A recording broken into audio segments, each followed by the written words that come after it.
When a sentence or clause is written in English, a verb must be used. Verbs are words that refer to actions or states of being, that is, what is being done or how things are being done.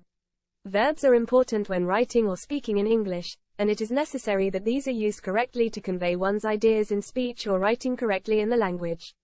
There are 11 types of verbs in the English language: action verbs, stative verbs, transitive verbs, intransitive verbs, linking verbs, helping or auxiliary verbs, modal verbs, regular verbs, irregular verbs, phrasal verbs, and prepositional verbs. Action verbs refer to actions that are physical, which are done by people, our brains, or objects around us. They are the most common verbs used in the English language as they help to refer to physical actions happening in environments or mental actions happening in our minds.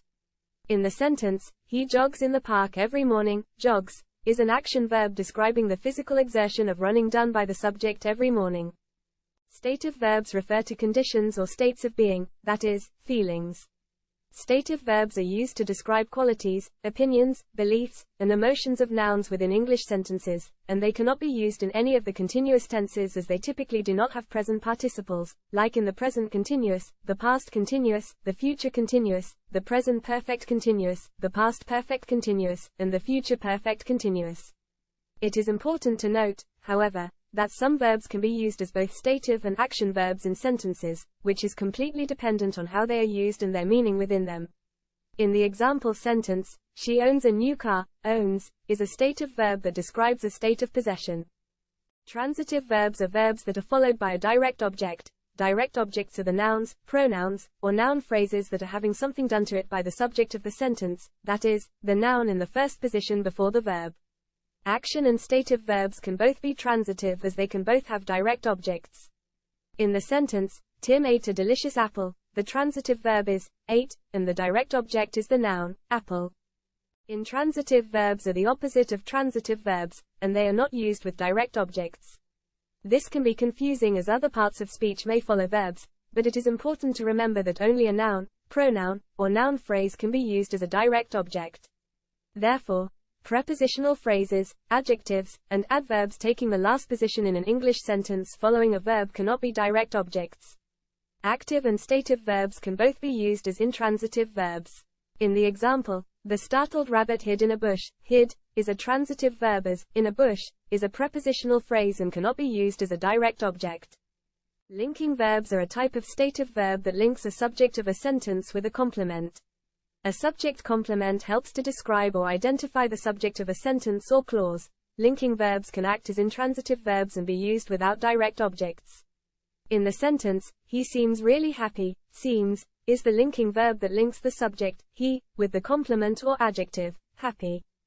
Helping verbs, also called auxiliary verbs, are verbs that assist main verbs within a sentence and help to alter the overall meaning of what is stated. Helping verbs are combined with main verbs to change verb tense or alter the mood of a sentence. In the sentence, "Lions can hunt well," can is a helping verb that is also a modal verb and it assists the main verb, hunt. Can is a modal of possibility and has very high surety, so it establishes the statement as being a fact. Modal verbs are considered to be a subgroup of helping or auxiliary verbs that change the mood of a sentence by expressing possibility or necessity. The modal verbs are as follows: can, could, shall, should, will, would, may, might, must, and ought to, have to, and need to, can be used like modal verbs, but they are not true modal verbs.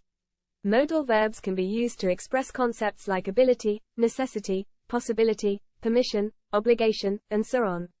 In the sentence, "Once you have finished this task, you may go home," may is a modal verb that is expressing permission, and it is acting as a helping verb to the main verb, go.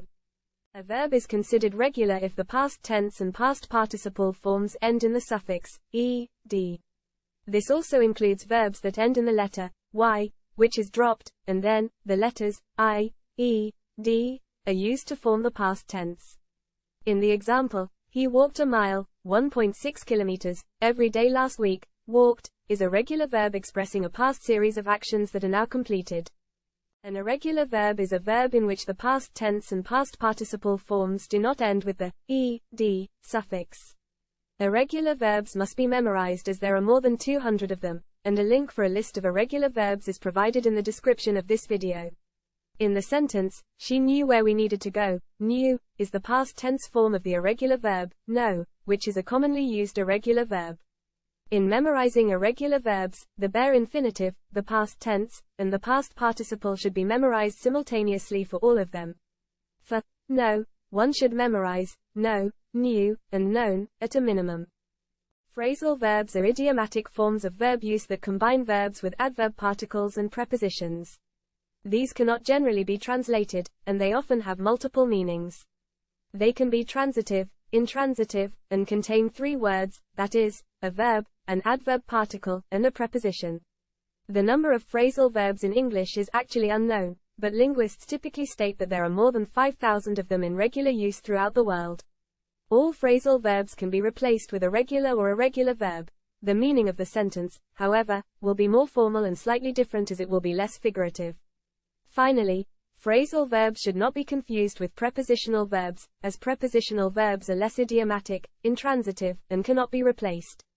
In the sentence, he is showing off his new sports car. Showing off is a phrasal verb that means to flaunt something.